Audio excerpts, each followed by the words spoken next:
Hello, Fusion fans. Dr. Matt Moynihan here. I'm going to be giving a talk that I had recently give to a group. So some of this is going to be rehash if you've seen some of my other lectures, but hopefully it'll be useful to you. So I'm going to provide a background to myself, my firm, what resources we provide. I've been all about pushing community. So it's been about building tools that everyone can use to understand fusion, since right now the industry is really rate limited by the number of people that actually understand this. And so I'm trying to provide resources for the broader community so that anyone and everyone can pick this field up and evaluate it. Then I'm going to talk about the industry itself, where we are, both organizationally, financially, and then technically, where we are, how close we are to net power for various sort of technical records. I'm going to talk about industry trends, and then I'm going to dive into the meat of the presentation, which is on Lawson. The Lawson Criteria is from 1957. John Lawson was an electrical engineer. He wrote out a power balance for a fusion power plant that uses plasma. So all plasma approaches fall under this criteria. And so I'm going to talk about each term and what it means for a power plant and how it could be designed. Then I want to talk about hoaxes.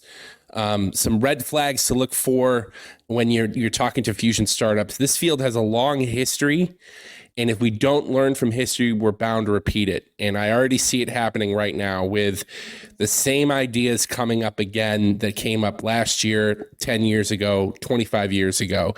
They didn't work then, they don't work now. But investors don't know the history, and so they fund it anyway. So we're trying to sort of root that out. Education is important across the whole field, and that's what we're trying to do here. And then I'll wrap up with some conclusions. So for those who don't know me, I've been involved in this space for 17 years. I started my PhD in 2006, went through a lot of different activities along the way. I was a PhD student. I was a blogger. I was a podcaster. I organized a nuclear fusion Shark Tank. I was involved in 2 fusion startups. I'm a member of the Fusion Industry Association. I've written a book on fusion, which is available on Amazon, which I'll talk about. And I was a senior nuclear engineer for the Navy at Bettis. For those who know, Bettis is pretty world-class. We do all the nuclear subs. And so I have a view to how the conventional nuclear industry works and how fusion will sort of fit in that framework that already exists, the regulatory licensing infrastructure framework. About 5 years ago, I started a consulting firm, and we offer independent third-party assessment of fusion pitches. So we're essentially a gig business. When an investor comes with an idea from a startup, I can pull together a team from my network that can red team that proposal and then provide lists of risks, technical risks, scientific risks, business risks, and that gives them a nice guidance on where to put their money. So that's what we help. And we're no conflict of interest, which is important because most of the time when you see a presentation from a fusion startup, it's an organization that's pushing a specific agenda. They want to kind of curve the science, the logic, whatever, to fit their narrative. And so this is third-party narrative, which is nice. So as I said, my firm is fundamentally a gig business. It's drawing from my network. We do a lot of different things. We will red team a proposal. We'll do things like we'll provide introductions. So we'll get you in front of the right person to talk to with that specific domain expertise. So if it's lasers, magnets, targets, walls, regulatory, superconductors, first wall type stuff, neutronics modeling, plasma physics, any of those domain expertise, we can get you in front of the right people. We assemble a team. We can field a team with over 100 years of experience, and that's possible. We also offer due diligence. It usually comes in the form of a report, so we can write a report. A lot of contracts have been multi-week to multi-month type work. We have a fusion industry snapshot. That's a really great document. It's 170 pages. It's got a lot of juicy, great information in it. And we sell that as a standalone product. And then, of course, we've got Fusion's Promise, which is my popular science book that I co-wrote with Fred Bortz in Pittsburgh. So the story of that book is we started in 2018, and I had written a report for a consultant and realized that I could turn it into a book, a fusion book, and publish the book. And so I started working on it, nights and weekends and on Sundays and Saturdays. And I went and found Fred in Pittsburgh, and Fred was this wonderful man who had a second career writing science books for kids. So he was a published author with experience with dealing with publishers, editors, that whole industry. And so Fred decided to help me.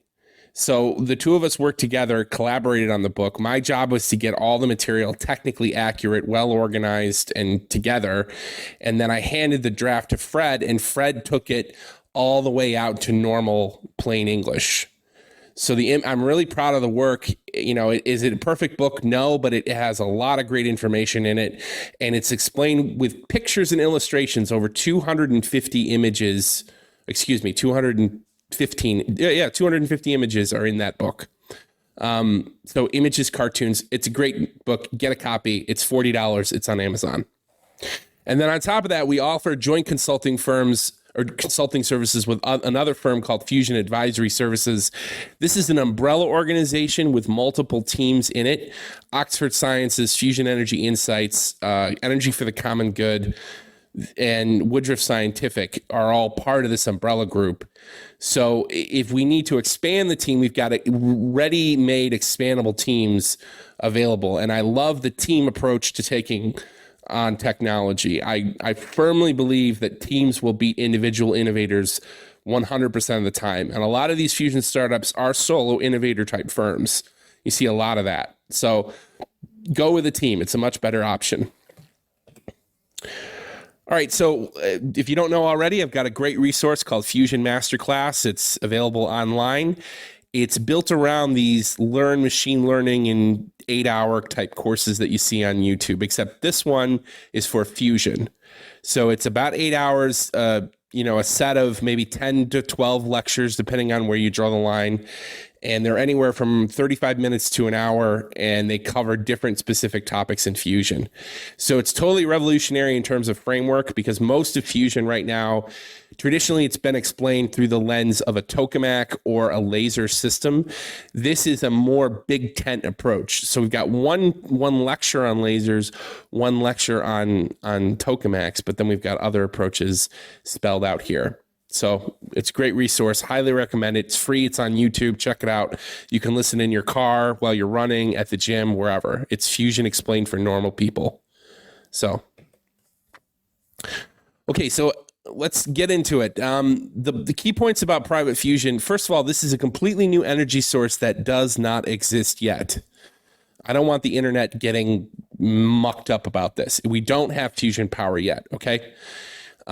I believe we're going to see net power within the next 5 to 10 years from one of these startups.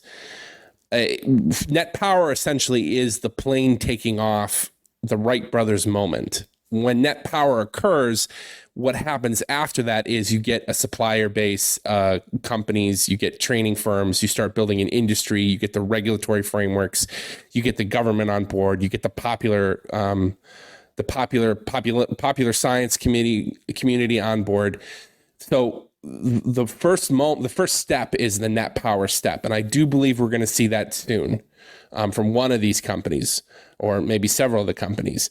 But we've been at this over 70 years since the early 1950s. The government has funded academic institutions, national labs, and in some cases private companies to look at fusion. And we've sort of tried lots and lots and lots of ideas. We threw everything against the wall to see what sticked. The first product was in 2000. So in 2000, there was a firm called NSD Gradle, which created a commercial product that used fusion in its inner workings. It was a neutron generator. For $300,000, you could buy this machine that was tabletop that would do fusion, create neutrons, and then you could use the neutrons for some commercial application. So the point there is that we've been moving into the commercial market for 23 years. Our first product was 23 years ago. Fusion is moving into the commercial market. And startups have arisen over the last couple decades. Right now, I mean, there's at least 30 firms. There's probably more, since there's a lot of dark horses and stuff that's kept secret. But I mean, of the 30 firms, there's certainly if it's a horse race, some are further advanced, some are further behind. Some have better technical ideas, some have worse technical ideas, some have more money, some have more people, etc. So there's lots of horses in this race. They're all racing towards the same goal. And it's hard to keep a total complete picture on the entire space because it is evolving so quickly. But the federal government has noticed this. The U.S. government is now calling for, the president's budget just called for $1 billion for fusion, which would be really exciting. It's roughly 300 million extra money that can be allocated towards new projects. And the budget called for 4 centers of excellence in the United States around fusion. And I think this would be great. It would be a great foundry for people, because right now we're limited by the number of people that actually understand the field. We have more money, more jobs, and more startups than we have qualified fusion engineers or fusioneers for these jobs. So we need more people trained up. And I will say also that the U.S. is kind of behind Britain in this respect. The United Kingdom has been more aggressive in fusion the last few years. So I'm hoping the US can catch up. And then I can't comment on China, but China is aggressive generally, and they're certainly aggressive in this as well. All right, so let's look at what the current technical records are. The world records are listed here. The first one is the Q record, which is the ratio of power in to power out, total power out, not wall plug. And we're about a third of the way to net power. That's where we are. That record was set by the Joint European Torus at the end of 2021. The facility made, I think it was 59 megajoules, although don't quote me on that. And that worked out to roughly 1/3 of net power. So we're about a third of the way there. That's where we are right now. There is a temperature and time record, and you can't just do temperature and you can't just do time, and then there's both together. So for instance, the Tokamak Energy, the startup in England, ran their high field tokamak for 29 hours, but the plasma was very, very cold. They also have a record where they ran for 100 million degrees Kelvin plasma. So they have a high temperature record and a long record, but not both in combination. A good world record for temperature and time was set by the Chinese. They ran the East facility out in China for 17 and a half minutes at 126 million degrees Kelvin. That is an impressive both temperature and time record. And I think that will fall. There's a couple government. So W7X out in Germany is gearing up to try to go to 30 minutes at a high temperature. So we'll see where they get to. And then the straight temperature record is held by the JT60 tokamak out in Japan. That's 522 million degrees Kelvin.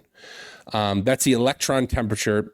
So just a note on temperature records, there's electron temperatures and ion temperatures. Obviously, the electrons are not fusing. The ions are.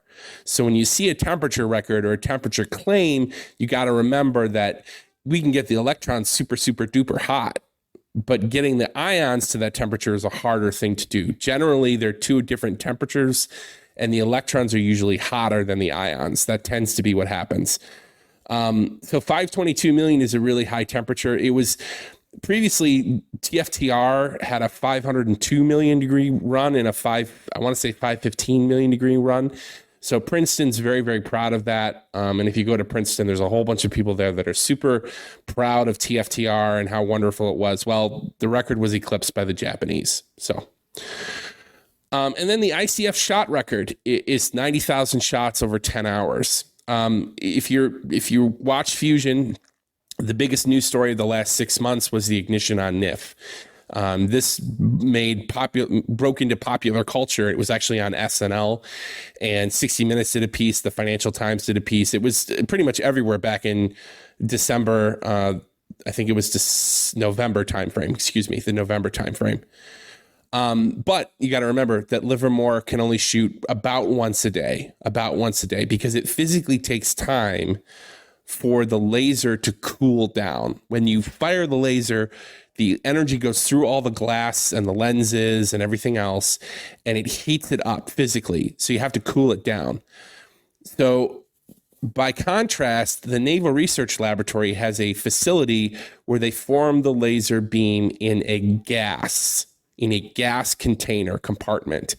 And that has a low heat capacity, so it does not heat up. Fundamentally different set of physics, which allows for high shot rates. So the Navy did 90,000 shots over 10 hours because they weren't shooting through lenses and glasses like that. They were shooting through gases. All right. So that's why it's fundamentally different. So that's how you hit high repetition. Now, I want to say that solid block lensing and solid block lasers could probably hit high rates if you're actively cooling. And there's a whole bunch of people that argue that if you pour, gas or coolant or cryogenics or liquid over these lenses or blocks of glass, you can still reach high shot rates. And there's a lot of work around that. The Eli 5 facility beam out in the Czech Republic does active cooling. And so there may be a path there. Okay. On top of that, there is also a milestone held, I think will be held by Shine Medical Technologies. Shine is getting close to getting the first fully licensed fusion fission facility in the United States. Fully licensed by the Nuclear Regulatory Commission, which is exciting, but it also demonstrates how terrible the permitting process is for nuclear in this country. And generally, it's a terrible issue for most renewable energy projects. And so The Economist just did a nice article about this, if you're interested. Permitting is a problem, and it's going to stop the green revolution if we don't get it cleaned up. So to that effect, the Senate just released this Advanced Act. It was introduced in the Senate last month around making the nuclear regulatory approach much simpler, especially for fusion and small modular reactors, which have totally different technical constraints. They're just fundamentally different. Some of them don't have the accidents that big nuclear power plants do, so they should be regulated differently. Okay, so as I said, we've had 70 years of fusion research by the government laboratories, both in the United States and internationally. And a number of authors have tried to bring all of that work into one organized figure that everyone can kind of agree upon. And this figure is from my book, so this is my take on it. I'll just name some of the. So Scott Hsu had a great effort. He called it the zoology of fusion. That was in the early 2000s. Simon Woodruff also did a presentation called Alternative Concepts to Tokamaks in 2008. And then Derek Sutherland recently did a nice overview of all the fusion approaches. This is my take from my book. And it's a flow chart that connects all these different ideas into families. So we group them into families. And then each chapter of the book covers a specific family: the idea, the person, the technology, the history, the technical challenges, where it stands today. Is there a startup taking on this specific idea? So the startups, there's probably a good startup in almost every one of these categories or family of fusion approaches. So just to go around from the top left down and around, the top left is the Pinch family, which is the oldest fusion approach. Pinches have been around. There was the first thing that really worked in 1958. And there's a great startup called Zap Energy and a couple other companies that are in the Pinch region. They're looking at ways to squeeze plasma with a current down the center. So pinch works by the fundamental pinch, the Z pinch works by passing a current down the center, squeezing material around the outside. Then there's the ICF community down there in light blue. There's a whole variety of ICF approaches, which is sort of outside the scope of this lecture. There's a plasma jet converging approach that's pursued at Los Alamos at the plasma liner experiment. Then there's a stellarator approach. There's 4 different kinds of stellarators depending on the fundamental architecture of them. And then there's a lot of innovation happening in stellarators right now. A number of really cool companies looking at different ways to do stellarators. There's a plasma structures approach. Both Helion and TAE are doing plasma structures. Plasma is a fluid that conducts electricity, which means you can whip it up into smoke ring sheets, whatever, donuts. And when you do that, the material is hotter and denser on the inside, which allows you to heat diffusion conditions. You can also manipulate the plasma that way. There's electrostatics, which is fusers, polywells, inertial electrostatics. Fusers are great technology for high school students. So over 200 teens and teams in North America have built these fuser devices in their homes and garages and gotten fusion that way. I think fusers are a great way for someone starting out to learn the field and learn the physics of plasma. They're just really awesome stuff. And it's a great science experiment, science fair experiment stuff. There's cusps. Cusps haven't traditionally worked as well, but there's a variety of ideas there that have been pursued to varying degrees.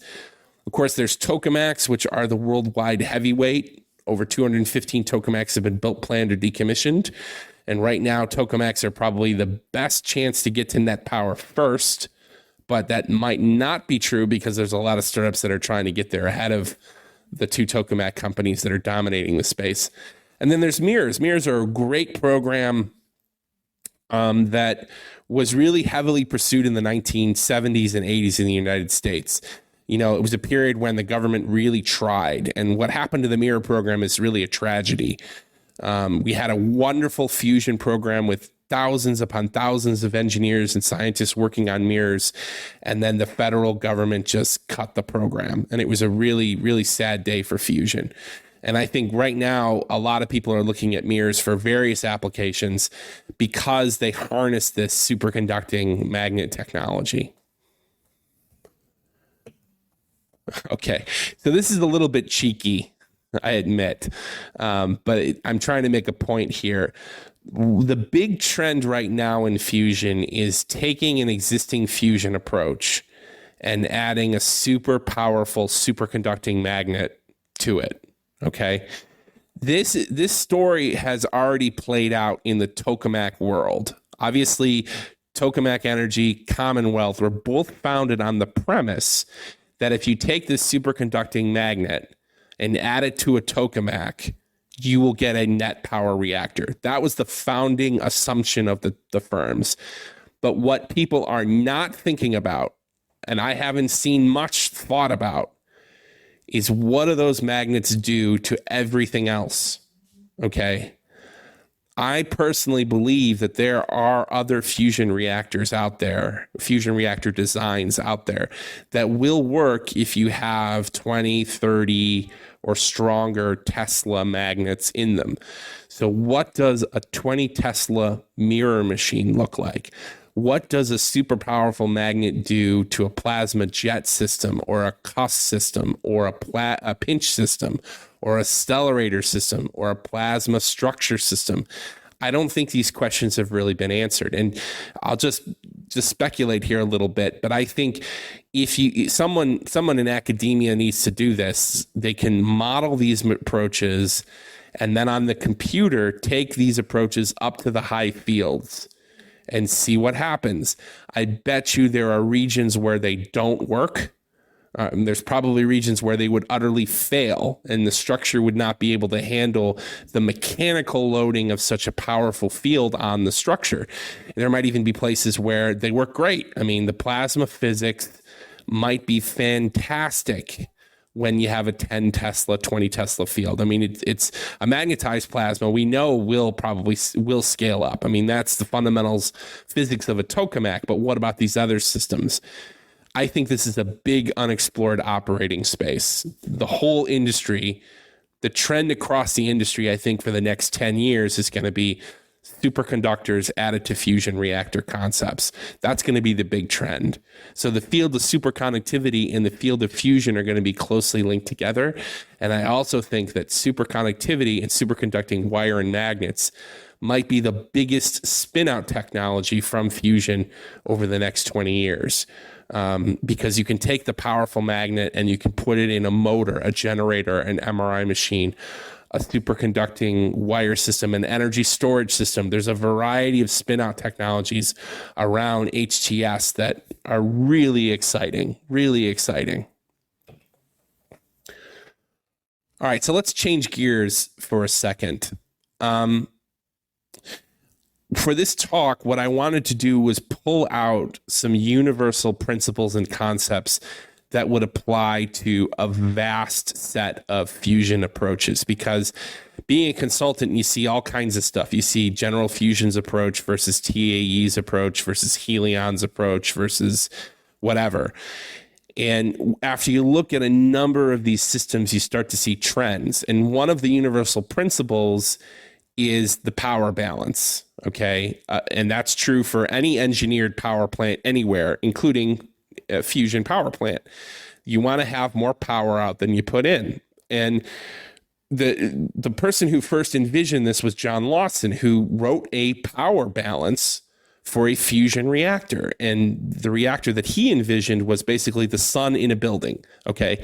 He has a plasma in a compartment in a power plant. He doesn't know anything specific about the plasma, if it's pinched, if it's squeezed, if it's running in a circle or a donut like a Stellarator or a tokamak, if it's in a mirror machine like a linear machine or a CUS system. He just knows I have a plasma in the center of my reactor. And all plasmas lose power two different ways. They lose power by conduction, which is where material is conducted away. And as the mass leaves, it steals energy from the core of the reactor. And it loses power by radiation. Obviously, the sun radiates tons and tons of light, and that's a big power loss mechanism. And then it also generates fusion through volumetric fusion rates, which are controlled by the density, the temperature, the time, the chain reaction, and the volume. And then finally, the whole thing has an efficiency, because all power plants have some efficiency. So to get to net power, you have to make this expression positive. And no one's been able to do it, not ever, not in 70 years. We are not there yet. We're about a third of the way there.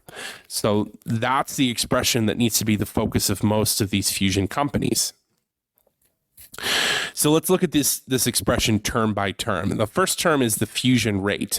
That is the number of fusion reactions occurring per square foot inside the plasma volume. And it's a function of the density, the temperature, the time, like I said. It's also a function of chain reactions. If you can get a fusion event to cause a secondary fusion event, that improves that overall term.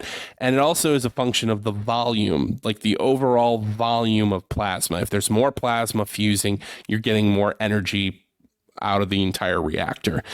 This focus on triple product has become, I would call it an obsession in the fusion world, in the academic and government funded world. People focused on triple product for decades. And it just became, hey, let's get the highest triple product possible. And let's ignore all these other things like cost and the amount of concrete and the maintenance and the magnets we use and the neutron loading and all these other issues that you would think about if you were trying to build a commercial power plant. So this fusion focus, this triple focus has been an issue. And as you can see on the right, we've made a lot of progress towards triple product. But now as we move to a commercial industry, we've started to think about things beyond just how dense, how hot, and how long a plasma is held in a fusion reactor. Okay, so the second term is conduction. And conduction, as I said, is any time plasma touches something. A wall, a magnet, a buttress, a structural component, a probe, a camera, a Langmuir probe, the bottom of the reactor. Anytime it touches something, the plasma is conducted away because it's a charged particle. It goes into the metal. It's conducted away. And what happens is it steals energy as it leaves. Okay. So that's how you lose energy, and that hurts you overall. So the goal is to keep the stuff hot and in there. Don't let it escape. Don't let it touch the surface. And that leads to a number of design principles. You want to have space around your plasma. You don't want the plasma close to a wall or a magnet or a surface. You want to have plasma have the ability to recirculate with freedom of movement without touching anything. This is core to Todd Ryder's PhD thesis in the 1990s. And he opens his PhD thesis and he says up front, recirculation might be the key to getting to net power. Recirculation is really important. You want to have material just move around without hitting anything. And the fields drive this because the fields control where the plasma goes. The electric field, the magnetic field. Those two fields, plasma will follow those fields like cars on the highway. They will corkscrew around those fields and follow them wherever they go. So you want to have your fields not run into walls, okay? Because that'll be a leak point. Material will flow out of your machine that way. You'll lose power. And then finally, if you stick a probe in there, that's great. You just got to understand that the probe is a possible leak point. Material could touch it. It could leave.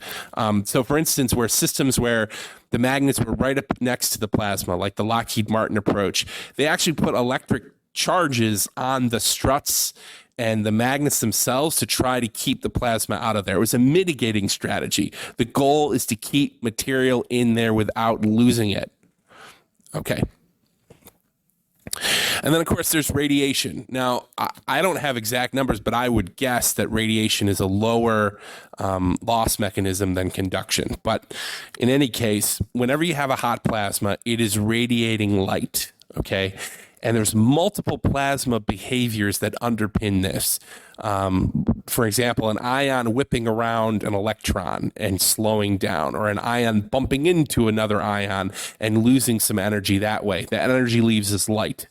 So bremsstrahlung radiation, synchrotron radiation, cyclotron radiation, and other mechanisms create light. And just like the sun, as the plasma gets hotter, more and more light emerges, and that light comes out as UV, IR, visible, X-ray, whatever. The entire plasma is bleeding energy away as light all the time. And so the ideal fusion reactor wouldn't do that at all. The ideal fusion reactor would be pitch black because it wouldn't radiate any energy as light. It wouldn't lose power that way.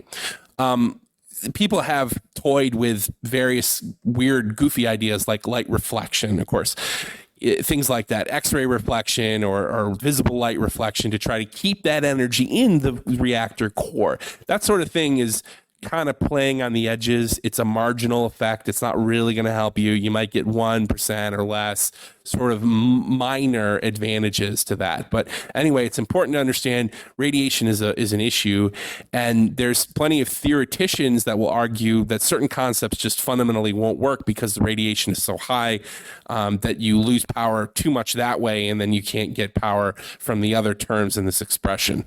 So anyway, radiation, avoid it. Okay, and then the final term is efficiency, okay?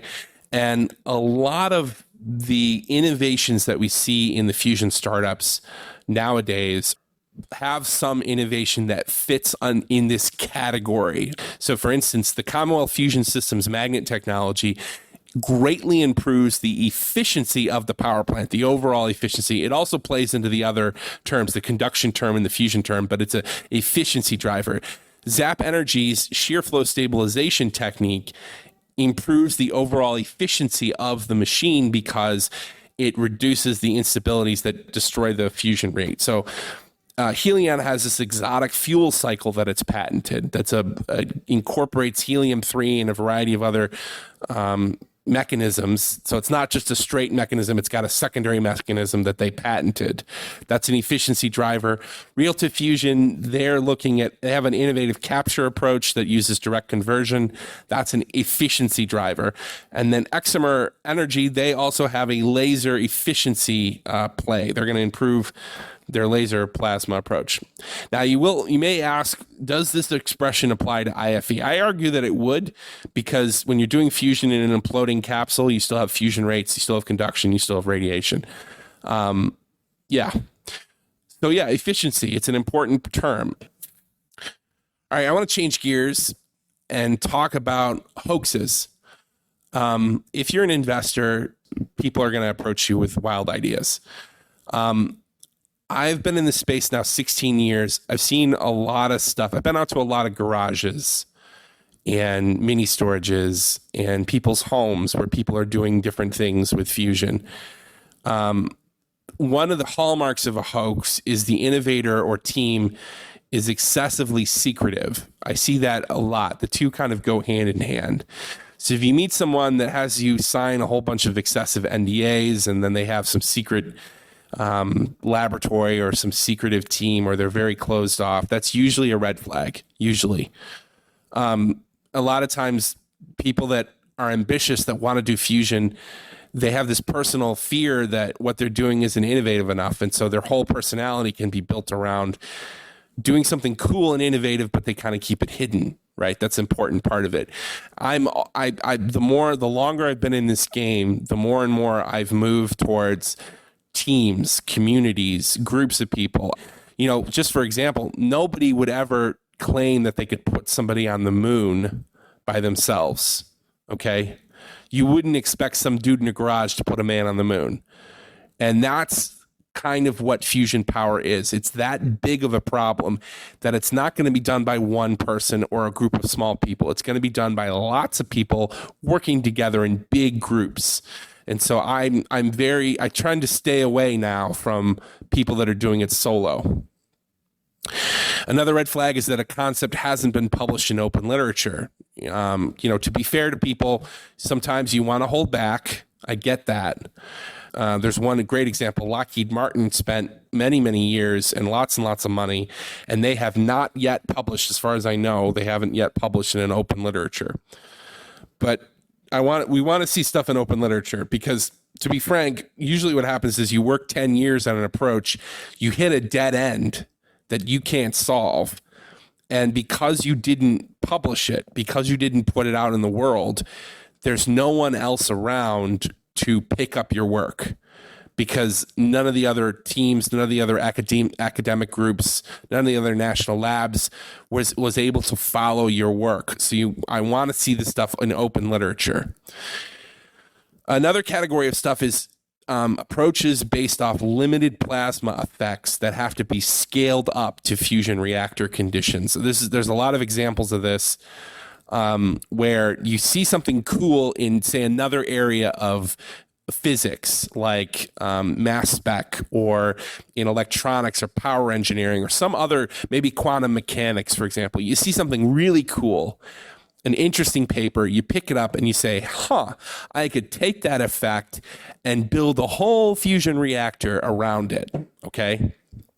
But what tends to happen in that situation is when you try to scale up, you introduce 4, 5, 6, 7 other physical effects that destroy what you're trying to do. So when you get to fusion reactor regime or operating space, you find out that the effect that you want to have happen is no longer strong enough to overcome the 7 other things that are also happening. You get more bad behavior, more of what you hate, and less of what you love in terms of beautiful fusion plasma physics behavior. So that's another issue. Approaches based on beam, or beam target systems. So I've got a whole lecture on this called Bad Ideas, so I won't go into too much detail, but generally speaking, beam approaches don't work. When you fire a beam at another beam, there's a lot of fundamental issues there. Keeping the beams coherent is very difficult, getting them to move from point A to point B. You have to spend a lot of energy to make that happen. And also, the scattering reactions are about 100 to 1,000 times more common than that collision that does fusion, that beautiful collision that does fusion. So this is why most fusion reactors tend to be big bulk plasmas where you have millions and millions and millions of particles bouncing off each other, because a certain percentage of them are only going to do fusion. So big vats of particles bouncing off each other, that tends to be where the industry, or where these concepts tend to head. Finally, there's the wrong kind of neutrons. This is an important one to understand. There's a famous example from the 1950s where England, the country of England, measured neutrons from their Zeta fusion reactor. And they went back and evaluated them and realized they were the wrong kind of neutrons. You can get neutrons from beam from a beam of ions slamming into a metal wall can sometimes kick up some neutrons. And people read that and say, oh, we did fusion because neutrons occurred. Neutrons are the currency of fusion. Everyone brags about how many they made, for how long, at what rate, blah, blah, blah. But you can have the wrong kind of neutrons. And generally, the wrong kind of neutrons, they're cold, or they're the wrong kind of energy, because there's a specific energy spread from thermonuclear fusion reactions. They're also directional. They tend to, if you have a whole fleet of detectors and you see the neutrons hitting one set of detectors, there's a directional beam to it. And that actually happened in a famous paper in 2012 from a fusion startup, which I will not mention here, but they claimed that they had gotten fusion, and if you look at their paper, you can see directional neutrons. So it's the wrong kind. And they might be cold as well. So for instance, the fusion startup, or First Light Fusion, last year they had to work with the UKAEA to really prove that they had measured the right kind of neutron. So they had to work very closely, and that's ultimately what the UKAEA paper validated, was that it was the right kind of neutrons from a thermonuclear fusion event. The reason why this is important is that thermonuclear fusion events will scale up as you improve the density, the temperature, the time, the volume. Other processes do not scale up. They just simply don't scale up. So one will scale, the other won't. And that's why this is an important distinction. There's also been some hoaxes. I've seen some people that have claimed you can get fusion chain reactions through some other mechanism that's unknown or new to science, basically. And I won't say that they're wrong. I will not say that, because there's certainly things that have been unexplored. But I will say that the consensus within the fusion community is there are two really good ways to get chain reactions. The concept is known as ignition in the IFE, ICF community, which is what National Ignition Facility did back in the end of last year. Big deal, big announcement, big event. In the tokamak community, this is known as a burning plasma. An ITER is being built specifically in France to get a burning plasma. Now, normally when a fusion event occurs, hydrogen fuels, they make helium. The helium is so freaking hot that it just exits, okay? Normally, typically. It's not always true. I mean, there's a lot of nuance there, but generally speaking, it's just so hot that it exits. In fact, in some modeling codes, that's in fact what they do. They have a fusion event, and then they treat the product as gone, basically. Chaining in ignition or burning plasma, in both cases, what they're trying to do is keep that hot byproduct around long enough to bump into something else and drop its energy. Okay, they want it to redeposit that energy back in the plasma so that it spurs on this secondary fusion event. Chaining events are really exciting because they suddenly boost the amount of energy that comes out of the reactor. You see this plot here on the right, which shows Livermore's 10-year odyssey to get ignition, and you see all the power, and then you see that ignition shot way over on the far right. That's the kind of boost that you see when you get ignition, so it's a really exciting thing. And it's worth pointing out that it's fundamentally different than the conventional nuclear industry. A fission plant that we've had for decades and decades and decades relies on fission chain reactions. In fact, the whole fission plant itself is built to moderate and control the chaining event that's occurring naturally so that it yields steady, stable, constant power. Fusion, you have to work much, much harder to get that chain event to occur. And NIF's 10-year odyssey shows how complicated this is. Effectively, Livermore had to throw out the leading theories that they had for what ignition was. So just to provide some color for that, back in the 1990s, John Lindell, who was a big-time physicist at Livermore, wrote this very long book and paper, and wrote a wonderfully thorough paper that covered ignition. And he laid out the whole campaign and why ignition was going to occur and everything else. And, he was going to win the Nobel Prize for that. Well, it didn't work out that way. When Livermore was turned on NIF in 2009, 2010, 2011, 2012, they weren't able to get ignition. as they expected. And the team had to effectively throw out all the leading theories and focus on a data-driven experimental approach, which is just a wonderful way to do any science.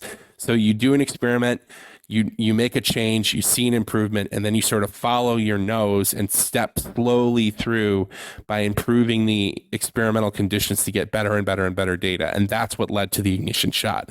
So it was a change, and that just shows how hard it is to get chain reactions to occur. Okay, so thank you for your time. I'm just going to wrap this up. I do believe that net power is likely within the next 5 to 10 years. I think it's going to come from one of the startups. ITER will turn on, so that's going to be exciting too. We'll see what happens there. Right now, our industry is really white hot in terms of money. A lot of investors want to jump in. There's a lot of interest from existing organizations. The problem is we just don't have enough people. We're currently rate limited by the number of qualified people that can just fill these jobs. So we need educational institutions to step up to provide a pipeline of qualified people for these roles. There's just not enough people that understand fusion. I mean, who learns fusion in school? Nobody learns it. Superconductors are a game changer for the field. If you add a superconductor to a machine, it changes the fusion rate, likely. In a lot of schemes, that's how it works. It also allows the machine to run longer. It improves the efficiency. It improves the overall plasma control. I think they're going to be a big part of our industry. Lawson's expression, I went over that. It gives us clues to how a reactor should be designed, because the goal is to make the power balance positive, and that's the fundamental physics that you want to explore. There's going to be hoaxes. There have been hoaxes. There are hoaxes. There will be hoaxes. It's important to educate everyone. Okay, thank you very much. Bye.